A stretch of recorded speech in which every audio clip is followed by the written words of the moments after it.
So here in the kitchen, some of the key areas that we paid attention to is this fridge panel being up against a corner bead. So this was thought of way back in the framing portion to make sure this corner bead was perfectly plumb. That way when we put our panel on, the panel is plumb and everything's tight.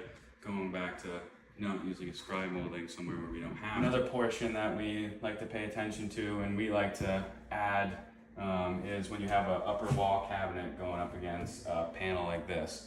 We obviously have a filler because we need room for the door to open and not hit, but we also miter the filler and wrap it under, that way you don't have just a hollow space up here.